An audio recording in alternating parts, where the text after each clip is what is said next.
Bre, lu pernah nggak nonton streamer yang rasanya kayak nonton diri lu sendiri waktu ngamuk-ngamuk depan kaca? Nah, itulah Togi. Dia ini bisa dibilang streamer yang kontroversial dan unik banget. Di dunia penuh streamer yang sibuk ngejar tren, nyari filter baru, dan ngerengek-ngerengek minta follow, Togi ini malah jalan lawan arah. Nggak ada basa-basi, kagak ada pencitraan, dan yang pasti kagak ada permintaan maaf. Dia ini bukan cuman konten kreator, dia tuh ibaratnya kayak testosteron yang dikasih nyawa, bre. Badannya gede, sikapnya keras, dan mulut yang ngomongin semua yang lu pikirin pas lagi breakdown jam 3 pagi. Intinya tanpa sensor, tanpa rem. Toksiknya nyerocos juga lah. Dan anehnya itu berhasil. Tapi kayak semua cerita orang famous yang terlalu cepat, di balik tiap keberhasilan kayak gini selalu ada bayaran mahal yang gak kelihatan sama penonton. Oke, gimana? Penasaran? Kalau gitu tanpa berlama-lama lagi, langsung aja kita mulai videonya.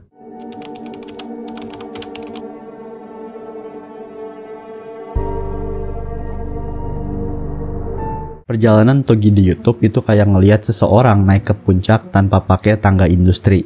Kagak ada upload harian, kagak ngikutin tren, dan kagak pernah tuh dia nyebut jangan lupa like, komen, dan subscribe ya. Nggak kayak gua gitu, bre.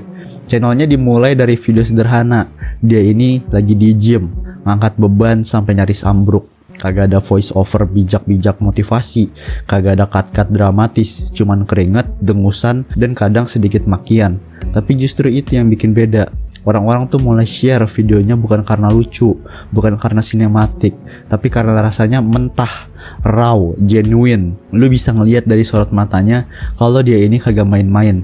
Lama-lama channelnya tumbuh, uploadnya mungkin belum nyentuh 40, tapi subscribernya udah lewat 500.000 dengan lebih dari 24 juta view. Konten paling populernya itu bukan challenge viral atau giveaway iPhone ya, cuman dia yang lagi berkeringat, fokus, keras kepala, dan kagak peduli sama kamera. Togi nggak berusaha buat jadi motivator, dia kagak ngasih quotes, dia cuman hidup dan lu ngintip ibaratnya. Dan justru itu yang bikin penonton ngerasa deket. Tapi kayak biasa, platform gede mulai bikin dia kagak nyaman. YouTube mulai ngedemonetize videonya. Algoritma pelan-pelan ngebunuh jangkauannya.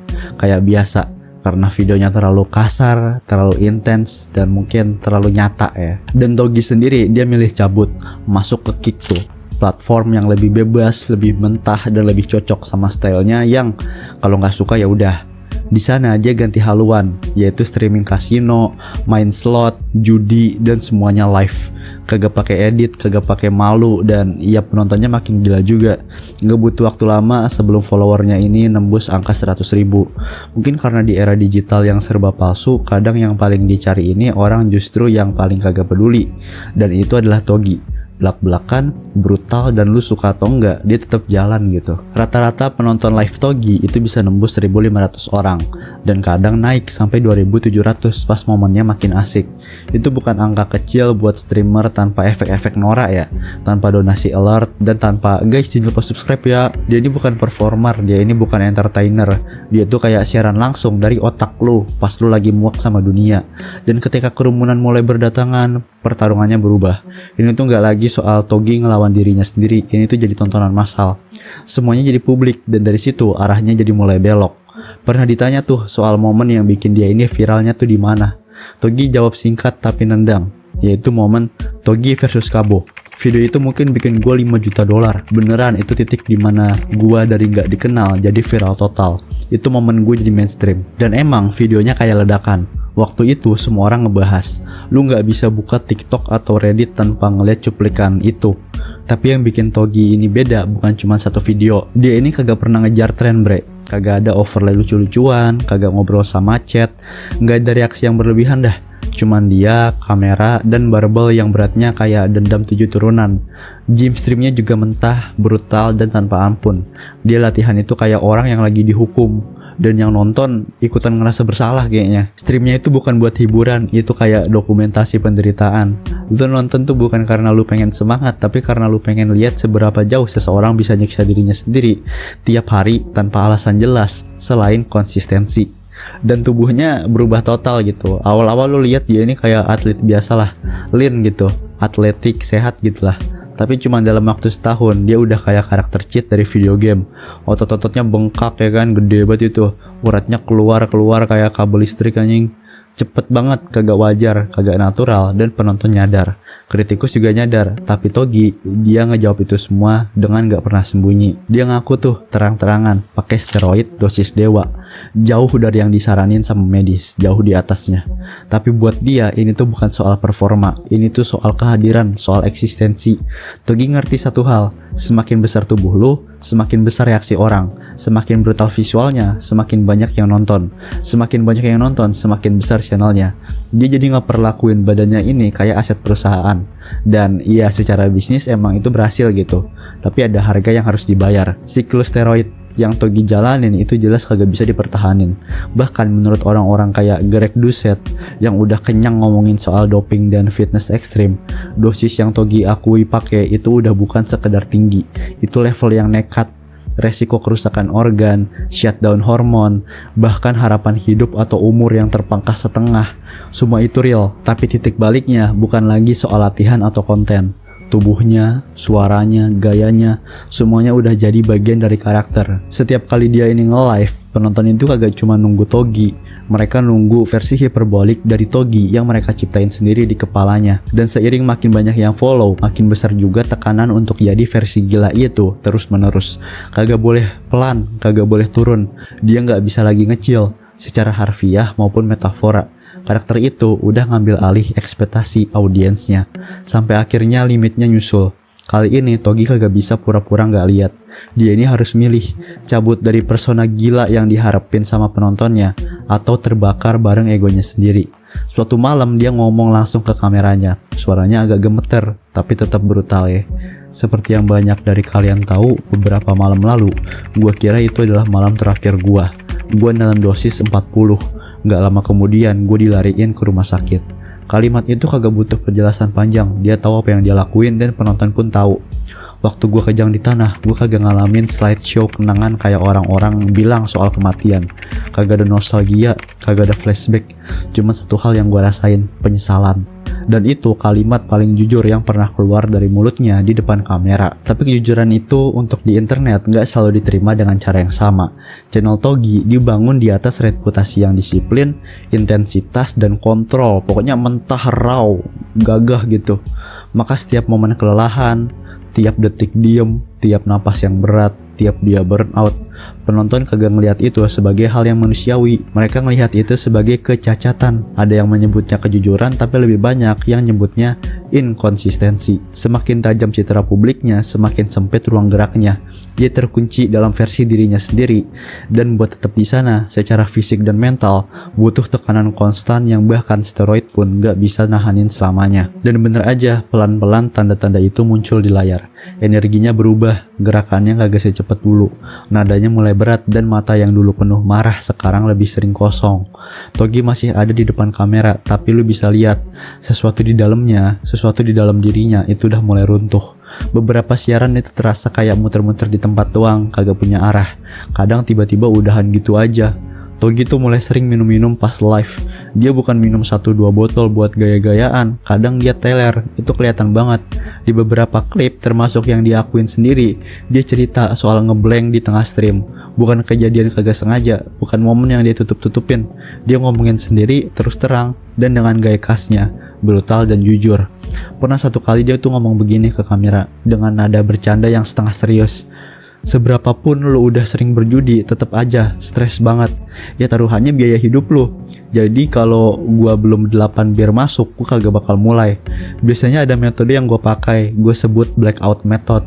Fans gue juga suka banget, metode itu berhasil banget, bahkan konsisten. Gue beneran blackout, kagak inget apapun, dan waktu sadar, saldo udah tinggal recehan.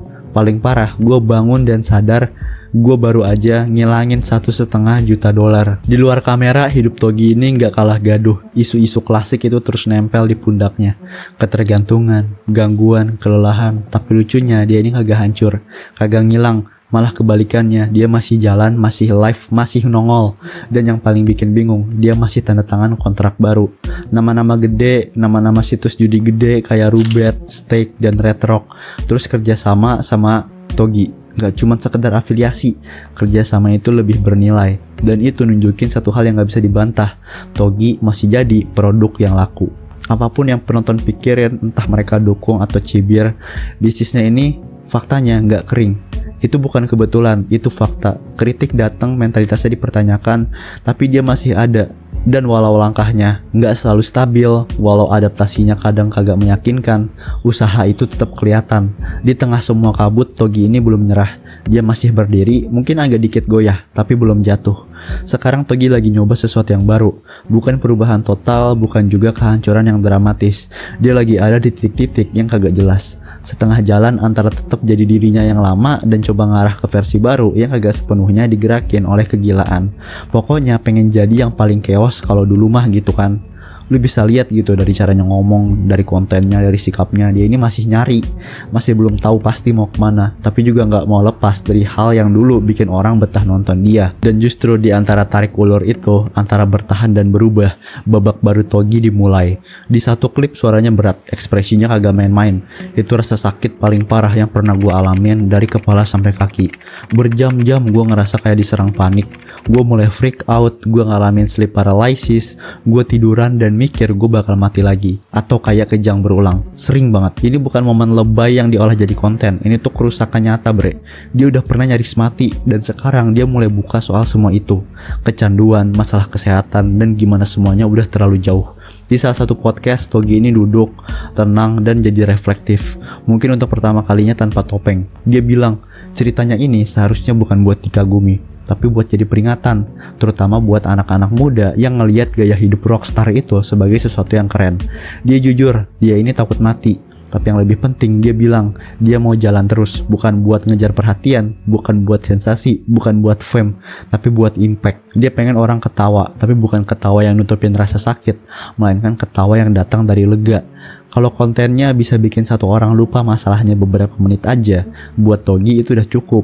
Ini tuh bukan Togi yang dikenal dulu, tapi mungkin justru itu poinnya. Kadang perubahan gak perlu diumumin dengan teriakan, cukup dengan tindakan.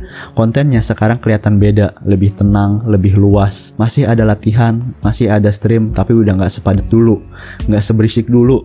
Perubahannya belum selesai, belum sepenuhnya jelas, tapi lu bisa lihat arahnya udah mulai kelihatan. Dia kagak lagi ngejar identitas baru, dia lagi belajar berdamai dengan identitas yang udah dia ciptain sendiri. Dan itu bisa jadi perjuangan paling susah dari semuanya.